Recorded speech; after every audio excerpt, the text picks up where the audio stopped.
Yes, and hi guys, and welcome again to another edition of RGhandhelds. Today we're going to take a look at the Zelda version of the Game&watch. As you can see, this is the Zelda version. It's not long been released,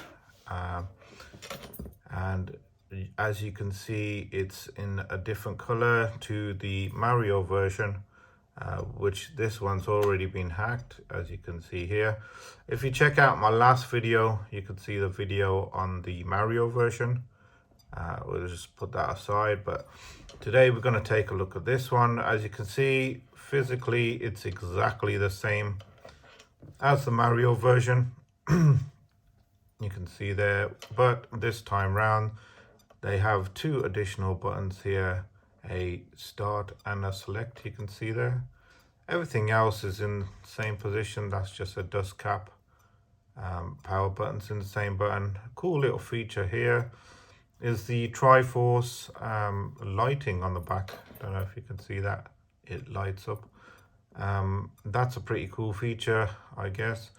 Everything else is exactly the same, as you can see.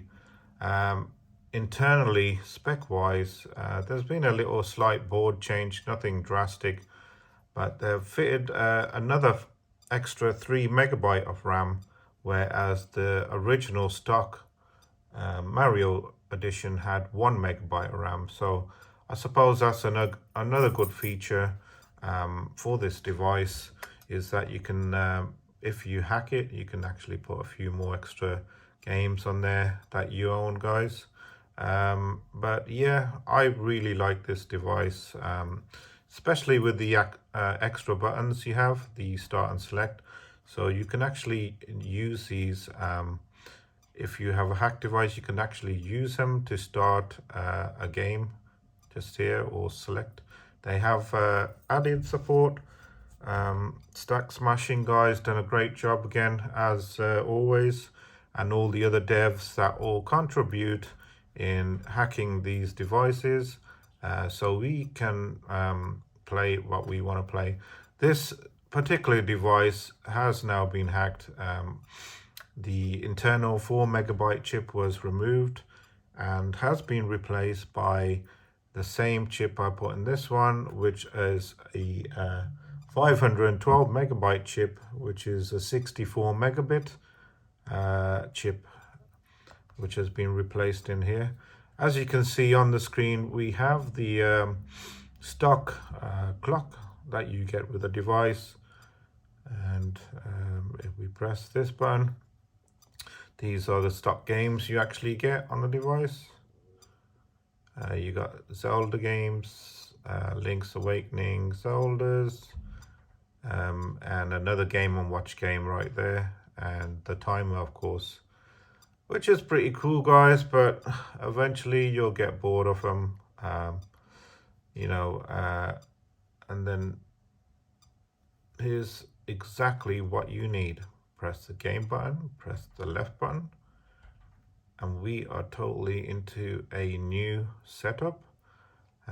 This is called Retro Go, which is produced by the devs over Stack Smashing Discord. They've done a brilliant job. They have supported the new Zelda Game&watch. Thanks, guys, you're amazing. Both devices, you can see now, are hacked, and these two devices are amazing. We're going to take a look at this one particular now. It's changed a little in the UI interface, but we can certainly show the interface off here. We have TurboGrafx games on here. As you can see, we have some Game Boy and Game Boy Color games in here as well, and we have the original Game&watch games in here as well, which is pretty cool. If you press this button, it'll bring up the back brightness and volume, and you can actually turn the time where the device will power off, which is pretty neat. If you press this button, it brings up the version number on the top there of Retro Go and the developers right there. You can change your default language, currently in English. You got a debug menu there. Let's see what happens if we go into there, and you will get all these features. So you can see flash name tells you there the chip that of use. You can see the reference 512. That's referencing to 512 megabytes, and that's the actual chip name. And these are, I presume, the locations of where the flash has been flashed on the firmware. Smallest arrays, and then you got a few more features there, which I'm not too sure what these are, but more for developers. So let's close that and get into it and check out some games. So let's start off with some turbo graphics. Let's see what we can play here. We'll play one game out of each device. PC Engine runs pretty decent. I'm pretty surprised that it even plays PC Engine, to be honest. I have tested most of these games and they all work without issue, to be honest. Let's have a look here. What can we play? Just scrolling down the games here, guys. I'll find some in a minute. Okay, let's do Raiden. It's a classic shoot 'em up. And I know a lot of you like this game, guys. So let's go ahead. So you can see we're going to press the start button, which has started the game.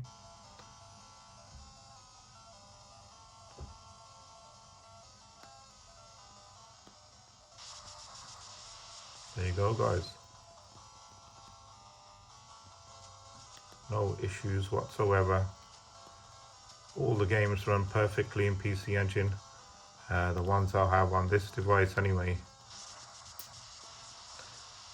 But guys, if you want to get in more depth, you want to see my last video and I explain a few things in there. It's not so easy to get these devices up and running and hacked. There's a lot of tutorials you need to read in advance, and obviously you need Linux and soldering skills.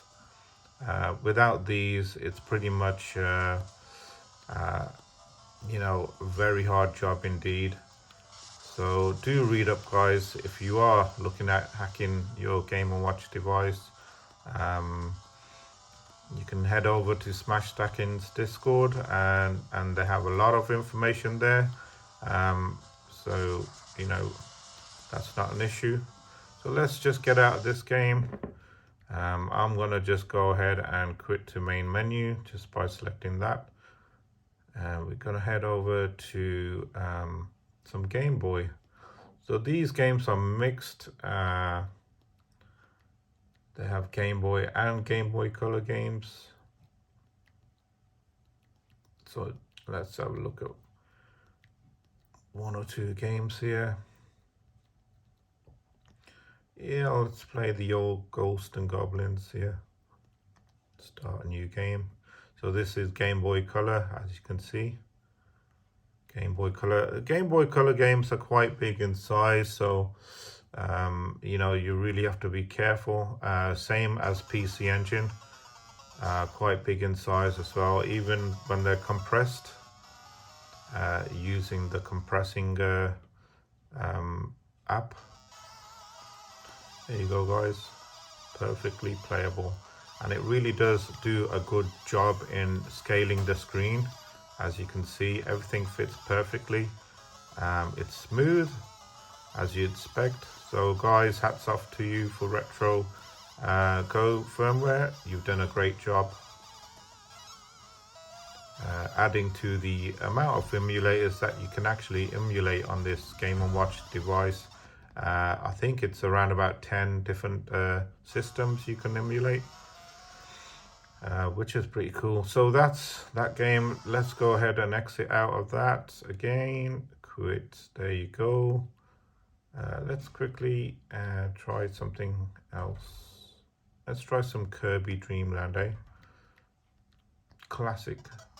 And it's a good old Game Boy. Original Game Boy, you can see there, guys. Again, you can see, guys, perfectly playable and a great screen scaling.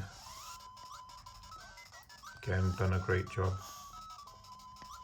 This is one of the most classic games you're going to get on the Game Boy. It's what started it off. And it's great to play on the Game & Watch. Absolutely amazing. To bring back them memories, them school memories when you used to have a Game Boy and pull it out your rucksack and play the good old Game Boy games. Oh, there you go. I have to admit, I didn't really play this one much, as you can tell here.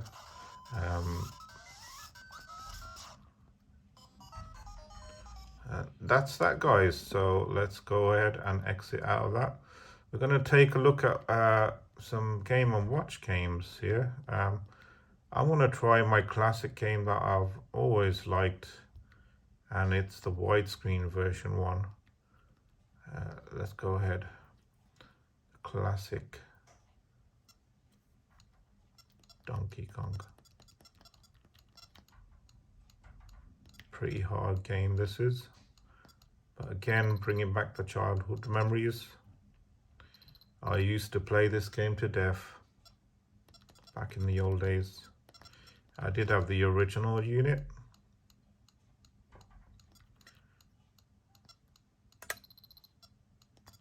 It's simply getting from here to here and releasing the guy in the cage up the top there. And you drop these coconuts down at the right time, and then you jump at the right time. You can see I've released 3 parts of the cage. Ooh. One more to release. I'm going to try and get 2 of them together. 1, 2, and go for the kill. Oh. There you go. Fully released. And then you go back and do it all again. So there you guys. That's that game. We're going to quit out of this. That's basically a hacked Zelda Game & Watch, guys. I'm really impressed with it. I do like, say, the extra buttons that they're put on here.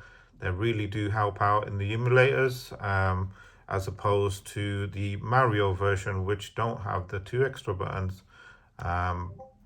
And you can see on the Mario version, the menu is slightly different. The text is a bit smaller, as you can see there.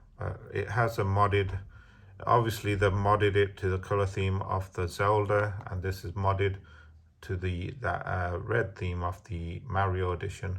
If you're wondering about this case, guys, it's just the skin.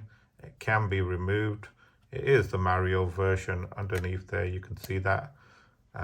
It just has a very nice black case on, which I purchased from Amazon. It's pretty cool. And it does really make the device stand out. I'm hoping to get one for this one soon, but they don't actually have the same case. But guys, I really hope you enjoyed the video, and I really hope Nintendo release more of these, because they are great devices. They really do bring back the memories, and I think they're absolutely amazing, and they really come into play once they are actually hacked, so you can play your homebrew games on there, guys. Like I say, these come with, this particular one comes with 4 megabytes as standard. That might be more than enough for most of you to play the odd couple of games when it's hacked. This one comes with 1 megabyte as standard, which really is not enough to play hacked games. I suggest 16 megabytes minimum, or the 128 megabyte chip. If you want to go all out, guys, you go 64, megabits, which is the 512 megabyte chip, which I have in both of these devices, which is more than enough. So I'm going to leave it there, guys. I'll leave it right there. Two amazing, great devices, the Super Mario Game&Watch and the new Zelda Game&Watch. If you really like the video, guys, hit that like button, hit the subscribe button, and I'll have more soon. Thank you.